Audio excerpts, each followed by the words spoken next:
સમાચાર સવારમાં તમારું સ્વાગત છે। આજના તાજા અને મુખ્ય સમાચાર જાણીએ તે પહેલા ચેનલને સબસ્ક્રાઇબ કરી લો। ગુજરાતમાં દિવસે ઠંડી ઘટી, રાત્રે ચમકારો યથાવત। નલિયામાં લઘુત્તમ તાપમાન 10 ડિગ્રી। ગુજરાતમાં 2 દિવસથી દિવસ દરમિયાન ઠંડીમાં ઘટાડો જોવા મળી રહ્યો છે। આજે વહેલી સવારે ઠંડા પવનો ફૂંકાયા હતા, પરંતુ બપોરના સમયે ઠંડીમાં ઘટાડો જોવા મળ્યો હતો।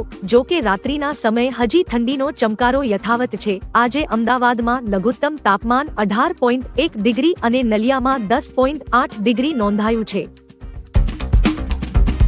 ગુજરાતમાં કોરોના વકર્યો, અમદાવાદમાં વધુ 8 કેસ નોંધાયા। કોરોનાનો નવો વેરિયન્ટ દેશની સાથે ગુજરાત માટે પણ ચિંતાનો વિષય બન્યો છે। અમદાવાદમાં વધુ 8 લોકોના કોરોના રિપોર્ટ પોઝિટિવ આવ્યા છે, જેમાં 4 પુરુષ અને 4 મહિલા સામેલ છે। હવે શહેરમાં એક્ટિવ કેસની સંખ્યા 48 થઈ ગઈ છે, જ્યારે દેશભરમાં એક્ટિવ કેસની સંખ્યા 4097 પર પહોંચી છે। નવો વેરિયન્ટ JN1 અન્ય કરતા વધુ ઝડપથી ફેલાય છે। જો કે હજી સુધી કોઈ ગંભીર કેસ સામે આવ્યા નથી।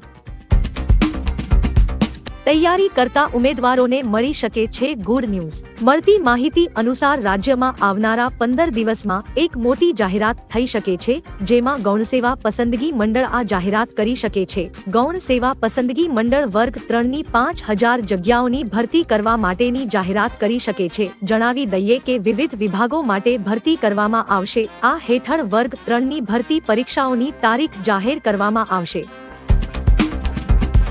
અંબાજીથી અયોધ્યા મોકલાશે આ ખાસ વસ્તુ। શક્તિપીઠ અંબાજીથી અયોધ્યા ખાતે અજય બાણ મોકલાશે। તેને રામ મંદિરમાં મુકાશે। આ અજય બાણ અમદાવાદમાં બન્યું છે, જે પંચ ધાતુમાંથી બનાવવામાં આવ્યું છે। તે 5 ફૂટ લાંબુ અને 11.5 કિલોનું છે। અમદાવાદના જય ભોલે ગ્રુપના દીપેશ પટેલે આ અજય બાણ બનાવ્યું છે। અયોધ્યા મોકલતા પહેલા અજય બાણને અંબાજી લઈ જવામાં આવ્યું હતું। બ્રાહ્મણોએ શાસ્ત્રોક્ત વિધિ સાથે તેની પૂજા કરી હતી। આગળ મહત્વના સમાચાર હજુ બાકી છે, તેની શરૂઆત પહેલા વિડીયોને લાઇક કરીને તમારો સહકાર આપો।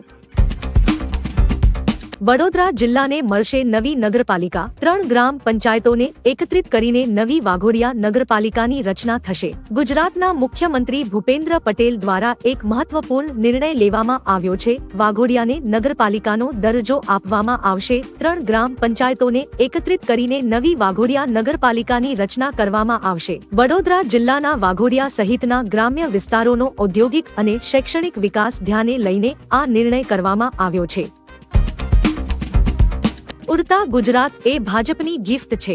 ગુજરાત પ્રદેશ કોંગ્રેસે સરકાર પર આકરા પ્રહાર કર્યા છે। તે અનુસાર પાછલા બારણે અબજો રૂપિયાનું ડ્રગ્સ વેચાણમાં ગુજરાત ગેટવે બન્યું છે। ઉડતા ગુજરાત એ ભાજપની ગિફ્ટ છે। પ્રદેશ કોંગ્રેસ સમિતિના પ્રવક્તા હિરેન બેન્કરે કહ્યું કે ગુજરાતમાં કરોડો રૂપિયાના ડ્રગ્સનો કારોબાર બેરોકટોક થઈ રહ્યો છે। છેલ્લા 5 વર્ષમાં રાજ્યમાં 93,691 કિલો ડ્રગ્સ પકડાયું છે। ડ્રગ્સની બદીને નાથવામાં ભાજપ સરકાર નિષ્ફળ નીવડી છે।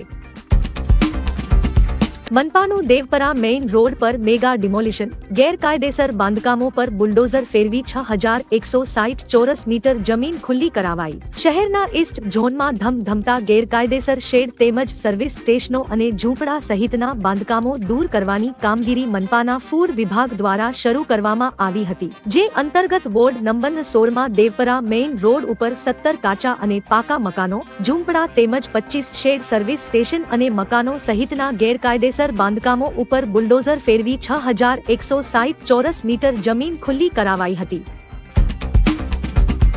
વધુ એક ભરતી કૌભાંડ, યુવરાજસિંહે કર્યો ધડાકો। વિદ્યાર્થી નેતા યુવરાજસિંહ જાડેજાએ વધુ એક ભરતી કૌભાંડ અંગે પ્રેસ કોન્ફરન્સ કરી હતી। તેમણે દિયોદરના કેતન કુમાર શાહ અને રણજીત ઓડના નામનો ખુલાસો કરીને માહિતી આપી છે। આ 2 લોકોએ સબ ઓડિટર, આરોગ્ય વિભાગ, જીપીએસસી તેમજ રેલવે વિભાગમાં ડમી ઉમેદવારોને ખોટી રીતે નિમણૂક પત્ર આપ્યા હોવાની માહિતી આપી। યુવરાજસિંહે દાવો કર્યો હતો કે તેમની પાસે આ 2 જણા વિરુદ્ધ તમામ આધાર પુરાવા છે। રાજકોટમાં દીપડો દેખાયાની આશંકાથી લોકોમાં ફફડાટ. રાજકોટમાં સૌરાષ્ટ્ર યુનિવર્સિટીની આસપાસ ગત કેટલાક દિવસોથી દીપડો દેખાયાના સમાચાર સામે આવ્યા છે, જે બાદ લોકોમાં ડર ફેલાયો છે. મોર્નિંગ વોક પર જનારા અસુરક્ષિત મહેસૂસ કરી રહ્યા છે. વન વિભાગે દીપડાને પકડવા 3 જગ્યાએ પિંજરા મૂક્યા છે. દીપડાને લઈને વન વિભાગે સત્તાવાર પ્રેસનોટ જારી કરી લોકોને માહિતગાર કર્યા છે. દીપડાના ભયથી યુનિવર્સિટી વિસ્તાર આસપાસ મોર્નિંગ વોક પર અસ્થાયી પ્રતિબંધ લગાવાયો છે. અમદાવાદમાં વેકેશનમાં મેદાન શોધવા નહીં જવું પડે. અમદાવાદના ખેલવીરો માટે એક સારા સમાચાર છે. અમદાવાદ મહાનગરપાલિકા દ્વારા આગામી સમયમાં શહેરમાં 245 જેટલા મેદાનો બનાવવાનું વિચાર્યું છે, જેમાં 5000 સ્ક્વેર મીટરની જગ્યાવાળા 53 જેટલા મેદાનો અને 5000 સ્ક્વેર મીટરથી ઓછી જગ્યાવાળા 192 મેદાનો બનાવવાનું પ્લાનિંગ કરવામાં આવી રહ્યું છે. અમદાવાદ શહેરમાં નક્કી થયેલી ટીપી સ્કીમ પૈકીના અમદાવાદ મનપાના 245 પ્લોટ રમત ગમતના મેદાન તરીકે ડેવલપ કરવાનું નક્કી કરવામાં આવ્યું છે. ઈંધણના ભાવને લઈને મોટા સમાચાર. સામાન્ય માણસને રાહત આપતા કેન્દ્ર સરકાર જલ્દી પેટ્રોલ ડીઝલના ભાવમાં લીટરે 10 રૂપિયા સુધીનો ઘટાડો કરી શકે છે. સરકાર આ મામલે ઓઇલ કંપનીઓ સાથે વાત કરી રહી છે. નાણાં અને પેટ્રોલિયમ મંત્રાલયે બ્લુ પ્રિન્ટ તૈયાર કરી છે. હવે પીએમ ઓફિસની મંજૂરીની રાહ જોવાઈ રહી છે. ક્રૂડ ઓઇલની કિંમતમાં સતત ઘટાડો થઈ રહ્યો છે, જેના કારણે ઓઇલ કંપનીઓનું નુકસાન કવર કરવામાં આવ્યું છે. હવે સરકાર આ લાભ લોકો સુધી પહોંચાડવા માંગે છે. વિદેશી રોકાણકારોની પહેલી પસંદ ગુજરાત. વિદેશી રોકાણકારો માટે ગુજરાત પ્રથમ પસંદ બની ગયું છે, જેમાં vibrant Gujarat global summit VGGS મહત્વની ભૂમિકા નિભાવી છે. આગામી સમિટ ગાંધીનગરમાં 10 થી 12 જાન્યુઆરી દરમિયાન યોજાશે. VGGS વેબસાઇટ અનુસાર ઓક્ટોબર 2019 થી માર્ચ 2024 સુધીમાં રૂપિયા 2.39 લાખ કરોડ વિદેશી રોકાણ ગુજરાતે મેળવ્યું છે. રાજ્યમાં 2022-23માં FDIમાં 84% વાર્ષિક વૃદ્ધિ થઈ છે, જે તમામ રાજ્યોમાં સૌથી વધુ છે. અબુધાબીમાં થશે હિન્દુ મંદિરનું ઉદ્ઘાટન. પીએમ મોદી યુએઈના અબુધાબીમાં BAPSના હિન્દુ મંદિરના પ્રાણ પ્રતિષ્ઠા મહોત્સવમાં હાજરી આપવા જશે. પીએમ મોદીને મંદિર દ્વારા આમંત્રણ આપવામાં આવ્યું છે. મંદિરનો પ્રાણ પ્રતિષ્ઠા મહોત્સવ 14 ફેબ્રુઆરી 2024ના રોજ યોજાનાર છે. અબુધાબીની બાજુમાં આવેલું આ મંદિર દેશમાં નહીં પરંતુ પશ્ચિમ એશિયાનું સૌથી મોટું મંદિર છે. ઉલ્લેખનીય છે કે મંદિરના ટ્રસ્ટીઓ અને સંતો પીએમ મોદીને આમંત્રણ આપવા પહોંચ્યા હતા.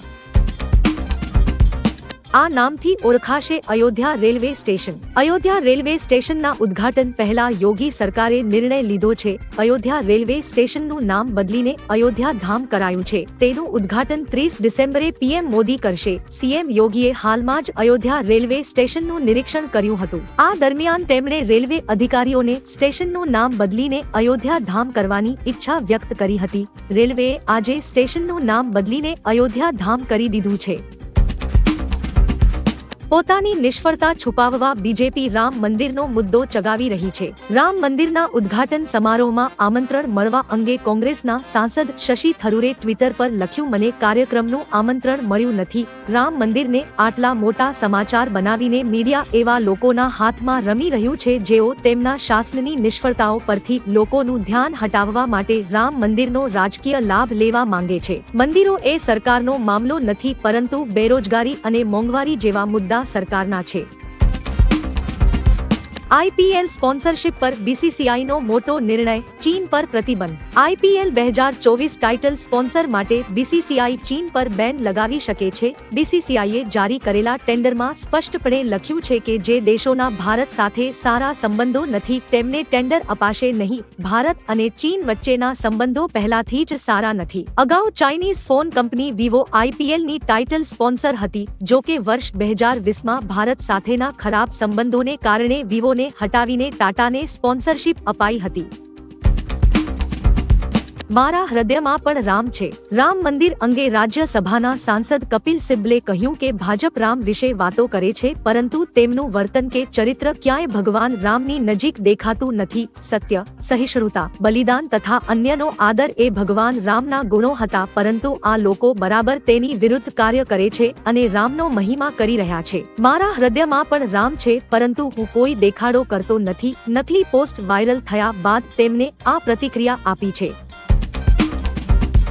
સાલાર ફિલ્મ 500 કરોડ ને પાર. પ્રભાસની ફિલ્મ સાલાર રિલીઝ થઈ ત્યારથી બોક્સ ઓફિસ પર દબદબો જમાવી લીધો છે. સાલાર 500 કરોડની ક્લબમાં સામેલ થઈ ગઈ છે. ફિલ્મે આ સિદ્ધિ એક અઠવાડિયા કરતા પણ ઓછા સમયમાં એટલે કે માત્ર 6 દિવસમાં હાંસલ કરી છે. પ્રભાસની સાલાર શાહરૂખ ખાનની ડંકી રિલીઝ થયાના બીજા દિવસે એટલે કે 22મી ડિસેમ્બરે રિલીઝ થઈ છે. આ ફિલ્મે પ્રથમ દિવસે વિશ્વભરમાં 178.7 કરોડ રૂપિયાની કમાણી કરીને બોક્સ ઓફિસ પર ઇતિહાસ રચ્યો હતો.